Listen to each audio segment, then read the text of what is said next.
नमस्कार, तुम्ही लोकमत बघताय आणि इतक्या रात्री उशिरा लाईव्ह येण्याचं कारण सुद्धा तितकंच महत्त्वाचं आहे. कारण एमपीएससीने एक मोठा निर्णय घेतलाय. हा निर्णय पहिल्यांदा काय हे मी तुम्हाला थोडक्यामध्ये सांगते की यापुढे एमपीएससीचे अटेम्प्ट करण्यावरती मर्यादा येणार आहे. वेगवेगळ्या प्रवर्गातल्या विद्यार्थ्यांना वेगवेगळे अटेम्प्ट करता येणार आहे. उदाहरणार्थ खुल्या प्रवर्गातील ज्याला आपण ओपन कॅटेगरी म्हणतो त्या विद्यार्थ्यांना यापुढे एमपीएससीचे 6 अटेम्प्ट करता येतील. तर अनुसूचित जाती जमाती जे आहे त्यांच्यासाठी मात्र वयोमर्यादा आहे, फक्त त्यांच्यासाठी अटेम्प्टची मर्यादा नाहीये.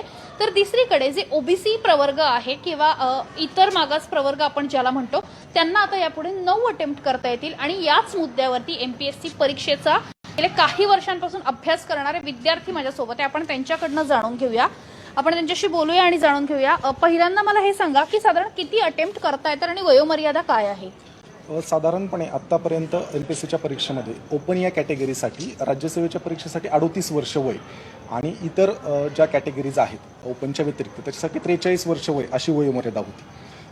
मागच्या 3-4 वर्षापूर्वी ज्यावेळेस एमपीएससीच्या मुलांनी ही मागणी केली त्यावेळेस 5 वर्षांनी ही वयोमर्यादा वाढवून देण्यात आली होती. त्याचवेळी बऱ्याच वेळा याच्यावरती टीका झाली की एमपीएससीचा मुलगा या क्षेत्रामध्ये आल्यानंतर बरीच वर्ष अगदी कधी 10 वर्ष या परीक्षेची तयारी करतो पण कुठलंच यश हाती येत नाही. तेव्हापासून ही मागणी होती की यूपीएससी प्रमाणे अटेम्प्ट एमपीएससीने दिले पाहिजे, म्हणजे कुठेतरी इथून एक्झिट कधी घ्यायची हे ठरवलं जातं आणि तो मुलगा बी प्लॅनकडे त्याच्या वर्क होतो जर इकडं अपयश आलं तर.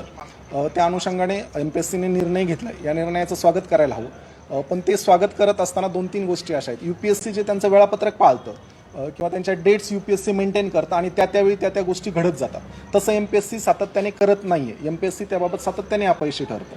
त्याच्यानंतर आणखीन एक गोष्ट अशी की एमपीएससीने अगदी आज 30 डिसेंबरला एमपीएससी हे सांगतंय की 1 जानेवारीपासून आम्ही हा निर्णय अंमलात आणतोय. कोणता तर तुम्हाला 6च अटेम्प्ट असणार आहे. असा अचानक बॉम्ब टाकण्याच्या ऐवजी एमपीएससीने हे अगोदर सांगायला पाहिजे होतं की पुढच्या 2 वर्षानंतर किंवा 3 वर्षानंतर आपण हे करूया. इतरही काही विद्यार्थी आहेत, विद्यार्थिनी आहेत, आपण त्यांना विचारूया. काय सांगशील, काय फरक पडला या निर्णयाने? तसं आयोगाने घेतलेला निर्णय योग्यच आहे, कारण खूप जास्त पिरियडमध्ये मुलं अभ्यास करत राहतात, पण कमी अटेम्प्टमुळं तेवढं आपण टाईम देऊ शकतो आणि आपला बी प्लॅन पण तयार करू शकतो. जर आपल्याला वाटत असेल की आपण नाही होऊ शकत आहे आपलं, तर आपण पुढचं. किती वर्ष झाले तयारी करते? मी 3 वर्ष झालं करते आणि मी इंजिनियर झाले, पण सध्या ह्या सिच्युएशनमध्ये आता मी सुद्धा माझ्या बी प्लॅनकडे वळी. मी आता IT मध्ये जॉब करण्याचा विचार करते, कारण ह्या सगळ्या एकतर आयोगाने कोणतीही डेट दिलेली नाही अजून आणि वरच्यावर नोटिफिकेशन टाकतात हे हा जो मुलांचा मुद्दा आहे हा खूप महत्वाचा आहे की एकीकडे यूपीएससी त्यांचं वेळापत्रक पाळतं आणि एमपीएससी कडनं वेळापत्रकच पाळलं जात नाही. विद्यार्थी वर्षानुवर्ष अभ्यास करत राहतात. कोरोनामध्ये 2020 साली एकही परीक्षा झालेली नाहीये. हे सगळे विद्यार्थी आहेत ज्यांना आपण तरुण पिढी भारताचे नागरिक असं म्हणतो. काय नेमकं भावना आहेत? मला असं वाटतंय की हा जसं माझी मैत्रीण बोलली आहे की यांनी जे लिमिटेड अटेम्प्ट ठेवले आहे एमपीएससीसाठी, तर ही गोष्ट ठीक आहे, कारण की मुले खूप सातत्याने म्हणजे प्रिपरेशन करत असं खूप सारे वर्ष आणि त्यांचं जे रिप्रोडक्टिव्ह एज जे असतं ते त्यामध्ये निघून जातं. नक्कीच आयुष्यामधली जी आपली कष्टाची वर्ष असतात जिथे काहीतरी साध्य करायचं असतं, बऱ्याचदा अटेम्प्टच्या मागे अटेम्प्ट होत राहतात आणि करायचं वय निघून जातं आणि एकदम 35शीला 40शीला आपल्याला कळतं की आता मला वेगळं काहीतरी करायचं. आणि हा एक खूप मोठा धक्का असतो. माझ्यासोबत काही मुलं पण आहेत, मुलांवर खरं तर जास्त जबाबदारी असते कुटुंबाची. काय वाटतं तुला या निर्णयाकडे बघून? मॅडम, आज हा जो एमपीएससी निर्णय घेतलेला आहे ना, तो अतिशय स्तुत्य असा निर्णय आहे. खरं तर हा निर्णय यापूर्वीच घ्यायला हवा होता, कारण कसं आहे ऐन उमेदीचे वर्ष निघून जातात आणि त्यानंतर आपण प्लॅन बीकडे वळू शकत नाही. त्यामुळं 6 अटेम्प्ट असतील. मला तर वाटतं यापेक्षा जर काही कमी करता आले तरी चांगले, कारण जर लवकर निर्णय घेतला किंवा 2-3 वर्ष जर असतील तर तेवढ्यातच माणूस फुल फ्लेज अभ्यास करतो आणि त्यानंतर आपण अभ्यास करू शकतो. सगळ्यात महत्त्वाचं म्हणजे जे तारुण्याचं वय असतं आणि या वयामध्ये आपण जे करिअर आपण सेट करायचं असतं आपल्याला, आणि ज्यावेळेस आपल्याला खूप सारे अटेम्प्ट भेटतात त्यावेळेस माणूस थोडा हलगर्जीपणाने काम चालतो. तर समजा ट्रायल अटेम्प्ट देतात, ट्रायल अटेम्प्ट देतात किंवा काही विद्यार्थी नाही म्हणून देऊन पाहू असं पाहतात. तर त्याऐवजी अटेम्प्ट जे एमपीएससीने केले आहे ते योग्यच आहे, परंतु याचं इम्प्लिमेंटेशन जे आहे ते चुकीचं. अचानक असा धक्का देणं हे चुकीचं आहे. खरं तर आधी सांगायला पाहिजे नाही का, असं हा निर्णय घेणार आहे किंवा 2 वर्षांनी इम्प्लिमेंट करणार आहे, 1 वर्षांनी इम्प्लिमेंट करणार आहे. यामुळे जे शेवटच्या अटेम्प्टमध्ये मुलं आहेत तो तसा निर्णय घेऊ शकतात आणि आपल्या प्लॅन बी ची तयारी करू शकतात. आणि एखाद्याचे 6 अटेम्प्ट झालेले असतील तर तो हा अचानक म्हणजे तो स्पर्धेतून बाहेरच पडू शकतो आणि प्लॅन बीचा पण त्याच्याकडे काही प्लॅन नसणार आहे, त्यामुळे तो प्रवाहातून बाहेर पडाल आणि बाहेर पण शोधाशोध करून तो जास्त डिप्रेशनमध्ये येऊ शकतो किंवा अजून काही वेगळ्या मार्गाला जाऊ शकतो. त्यामुळे हे इम्प्लिमेंटेशन चुकीचं आहे.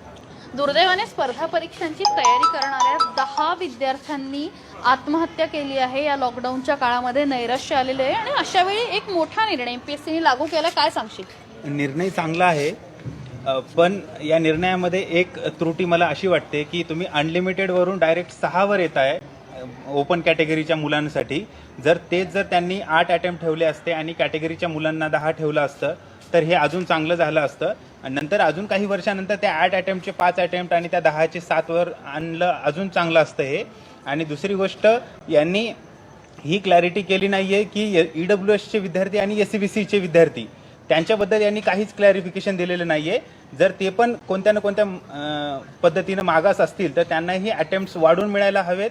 आणि दुसरी गोष्ट, एमपीएससीनं आपलं टाइम टेबल योग्य रीतीने नक्कीच. म्हणजे पाळायला मराठा हवं. आरक्षणाचा जो प्रश्न सध्या भिजत घोंगडा आहे, म्हणजे अगदी आकडेवारी बघायला गेलो तर आपण एकट्या पुण्यामध्ये 2.5 लाख मुलं हे एमपीएससीची तयारी करतात. आणि अशा वेळी EWSचं आहे, SCBCचं आहे, सगळं अजून डायसी सिच्युएशनला आहे आणि अशा वेळी अचानक निर्णय घेतलेला आहे. काय सांगशील? मला वाटतं की एमपीएससी आता UPSCच्या धर्तीवर सगळे प्रोव्हिजन्स अडॉप्ट करू लागली हळूहळू. पण काही दिवसापासून विद्यार्थ्यांची अशी मागणी होती की CSAT हे क्वालिफाईंग केलं पाहिजे, जसं UPSC CSAT क्वालिफाईंग ठेवते. तर एमपीएससीने ह्यावरती पण विचार करावा. आणि हा जो निर्णय आहे तो रेट्रोस्पेक्टिव्हली ॲप्लिकेबल नाही आहे. म्हणजेच जे विद्यार्थी आत्तापर्यंत तयारी करत होते त्यांना ह्या निर्णयावरून काही फरक असा पडणार नाही आहे, कारण अजून त्यांच्याकडे 6 अटेम्प्ट्स असतील, पुढचे 6 अटेम्प्ट्स असतील. तर मग त्यांना ह्याचा विशेष फरक पडणार नाही, कारण आधीच ते 2-3 अटेम्प्ट त्यांचे झालेलेच असतील. परत अजून पुढचे 6 वर्ष म्हणजे त्यांना एक इनफ टाईम आहे असं मला वाटतं. पण एमपीएससी जी एक्झाम कंडक्टन्समध्ये जी दिरंगाई करते, म्हणजे शेड्यूल त्यांचं वेळेवरती नसतं. मग एक्झाम आता ते ऑनलाईन मेनसाठी जी ऑनलाईन करायची असंही बोलत आहेत.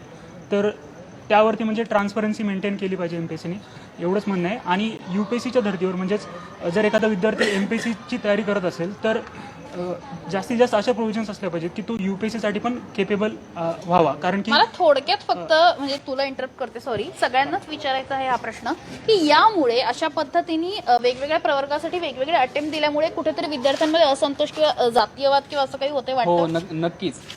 आपण जर एका प्रवर्गातील मुलांना लिमिटेड अटेम्प्ट ठेवत असलो आणि दुसऱ्या प्रवर्गातील मुलांना जर आपण अनलिमिटेड ठेवत असलो तर हा नक्कीच ज्या मुलांना लिमिटेड अटेम्प्ट हा त्यांच्यावर अन्याय असेल. वाटतं तुला पण असं? हो, बरोबर आहे. कारण त्यामुळे काय होतं, आता अलीकडे कोणी OBCचे विद्यार्थी असतील किंवा ओपनमध्ये विद्यार्थी असतील, वेगवेगळ्या ठिकाणी आपले वेगवेगळे त्यांची मतं मांडतात, हे करतात. आणि त्यामुळं एक लायब्ररीमध्ये देखील असं वातावरण आहे की ते दोघांमध्ये असं धुई माजवण्याचं किंवा असं कारण मुळात विद्यार्थी हा विद्यार्थी असतो, तो कुठल्या प्रवर्गातून येतो आणि हा काही मुद्दाच नाही. आणि अशा वेळी कुठेतरी त्याच्या हुशारीवरती, त्याच्या कष्टांवरती कुठेतरी या प्रवर्गाच्या नियमामुळे पाणी फिरते असं वाटतं.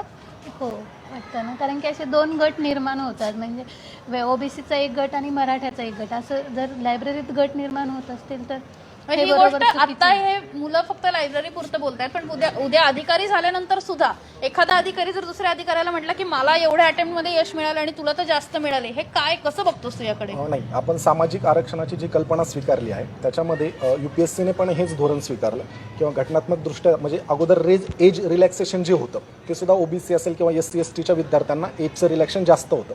त्याच्यामुळे ओपनच्या विद्यार्थ्यांना 6 आणि OBCच्या विद्यार्थ्यांना जास्त अटेम्प्ट आहेत. त्याच्यामध्ये मला जास्त काही चुकीचं वाटत नाही, कारण आपण जी आरक्षणाची प्रणाली सामाजिक दृष्टिकोनातून स्वीकारलेली, ना की ते आपण आणखीन कोणत्या भेदभावातून स्वीकारलेली. त्याच्यामुळे ते अटेम्प्ट असणं साहजिकच आहे. तर नक्कीच हे होते एमपीएससी करणारे पुण्यामधले वेगवेगळे विद्यार्थी आणि त्यांचे प्रतिनिधी. लाखो विद्यार्थी आज महाराष्ट्रामध्ये एमपीएससीच्या परीक्षेची तयारी करतायत आणि अशावेळी एक मोठा निर्णय आयोगाने घेतलेला आहे आणि त्याच संदर्भात आपण विद्यार्थ्यांची मतं जाणून घेतली. या सगळ्याबाबत तुम्हाला काय वाटतं मला कमेंट बॉक्समध्ये नक्की सांगा. लोकमतला लाईक, शेअर, सबस्क्राईब करा. आमच्या फेसबुक पेजलाही आवर्जून फॉलो करा. पुण्याहून नेहा सराफ, लोकमत.